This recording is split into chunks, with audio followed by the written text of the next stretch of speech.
The Minnesota Timberwolves are hovering near a top 6 spot in the Western Conference for a team that made one of the most questionable trades in the offseason and a squad that has been without Karl Anthony-Towns. Does Anthony Edwards need to play for a different team to allow for his complete development? You know what? I don't think so. Not right now. No. And if I think about Anthony Edwards and everybody else in this draft class, he's right on pace. He's right on pace. But he was drafted in 2020.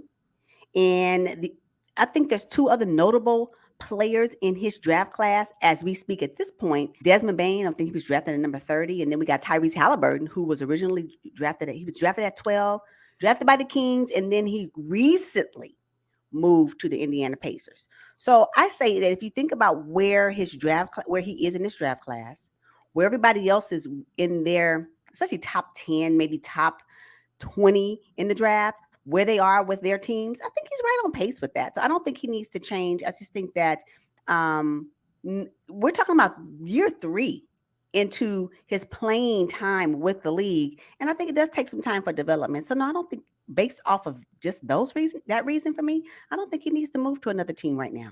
What about you? You know what? I don't think so either. I mean, if you talk about his development, I think he's doing just fine. I mean, as a rookie, first of all, he was a number 1 overall pick. I mean, the pressure that comes with that, right? Mm-hmm. And then let's see, his rookie season, 19 points, 4 rebounds, 2 assists. 2022, he averaged 21 points, 4 rebounds, and 3 assists. And then this year, he's at 23.6 rebounds and 4 assists. Talk about development and getting better year over year. That's him. And, let's just face it. The Minnesota Timberwolves, it's hard to get players to commit to a smaller market. Yes. Minnesota is just not one of those sexy places that people are kicking down the door to play in. So that's something to consider as well. I think the best thing that happened to Anthony Edwards and the Minnesota Timberwolves was getting handled by the Memphis Grizzlies in the playoffs. That helped his development. I really believe so. Now, Anthony has never been one to be, short on confidence. I mean, we saw that with him coming into the league as a brand new rookie, but that was the best thing. But the worst thing that happened was them trading away Patrick Beverley. The worst. Because I think with that leadership piece that Pat was able to show Anthony Edwards, that's something now he has to kind of develop on his own, because maybe D'Lo can give him that leadership piece, but they're so close in age. I just don't know. Yeah, you know what? Another reason I think, to that same vein, I do agree with you on that. Where the Timberwolves fumbled the bag for themselves this season is the trade for Rudy Gobert. Absolutely. And with that, I think they lost focus on what the end result was because of their focus on the fact that Rudy Gobert was supposed to come in and do something that I don't know what he was supposed to do with the Timberwolves. But whatever the Timberwolves had in mind, for them to trade for him with that astronomical amount of money, goodness, for him to produce whatever the outcome is right now is what we're experiencing, has not been a benefit to the Timberwolves. And because of that, I think they have lost focus. And with losing focus, the results are going to waver. And so I think it may have diminished the development idea of Anthony Edwards. Why this question is even out there in the NBA atmosphere. Like, do he need to move? Well, no. What they should have not done was traded for Rudy Gobert, because that's what I'm saying. It almost is like we have Rudy Gobert. He did not benefit the development of Anthony Edwards like Patrick Beverley benefited the development of Anthony Edwards and actually benefited the leadership, as you mentioned, of the whole Timberwolves organization, of their roster. And so Rudy Gobert didn't add to that. And so when we're talking about what Anthony Edwards can bring, what it has highlighted is that he has the skill to be 1-2, right, for the franchise. Karl Anthony-Towns going down, I think, is another impactful thing that happened to the Timberwolves this season. And it has allowed Anthony Edwards to shine as he has been based off of the stats he's done, as you read off for the past 3 seasons. But Rudy Gobert is a taint right now for me in that.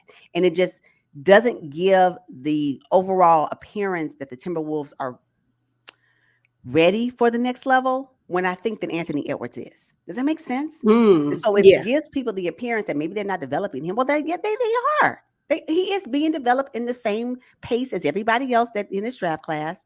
But that Rudy Gobert stain is huge, and so Yes. until the Mhm. Timberwolves refocus and they realize that we need to really focus on building around Karl Anthony-Towns and Anthony Edwards, which does not include Rudy Gobert, but unfortunately you're gonna have him again, right? And Yeah. until what we see what that looks like, and maybe next season when Karl Anthony-Towns come back healthy, and then all three of them play together, perhaps what the Timberwolves were hoping for, we will see come to pass in the 24 season. But right now, it ain't it. It ain't it. So I Yeah. believe that Rudy Gobert, acquiring Rudy Gobert allowed the Timberwolves to lose focus on what they wanted to do with Anthony Edwards, I think. Okay. Now I actually like the Timberwolves starting five. Without Rudy Gobert, I'm looking at Nas Reed, a 23-year-old player making $1 million a year. To Mhm. me, he outplayed Rudy Gobert this whole season, even though Rudy's making 38 million. See, that's a problem. But I do like the way that they're showcasing Nas Reed. I actually think they should keep D'Lo. Yeah. Oh, D'Lo, D'Lo is Cat, like, and Anthony yeah, Edwards. That's your that's big three right that's there. the And I three. really, really like that young team. Adding Kyle Anderson, I think that could possibly help with Anthony Edwards' development just because of his, just his whole mentality and the way that he approaches the game. So I think Anthony Edwards should definitely stay in I Minnesota. agree. I agree. Keep the nucleus together if they Mhm. can. And Mhm. let's just see what happens in the playoffs because they did make it last year. It's just they couldn't get by the Memphis Grizzlies. And I don't see any addition to the Wolves right now that will help them push past the Grizzlies should they see them again. No, I agree. I agree. I think though there may be something to consider, perhaps the coach, right? So we think about part of the development with a player can sometimes have something to do with the coach. I'm not saying that the coach should go, and I'm not saying that, but the coach should be looked at as well. Is the coach, their current coach, a right fit for Anthony Edwards, D'Lo, and Cat? I'm not considering Rudy Gobert. He gonna fit wherever you put him. But is he a right fit moving forward? Considering that Anthony Edwards, he got that dog, and that's Oh, why I think that Patrick Beverly was such a huge benefit to them because he matched it and was able to, mhm. he matched it so well that you can see the continuity and the chemistry when they played in the playoffs last season. So yeah, I don't think he should move. I think there maybe need to be some adjustments. I believe he is really the next phase. He just may be the next Kevin Garnett. He just may be, for the Timberwolves. I don't know. Is he the new age? They ain't been right since 2004. So, I think Mhm. that he's in the right position. He has the right personality for that. And I believe he can put the Timberwolves back on the map like John Morant is doing the Grizzlies. I think he has that. He just needs to be developed in that marketing piece of it. And I think it'd be good. So, no.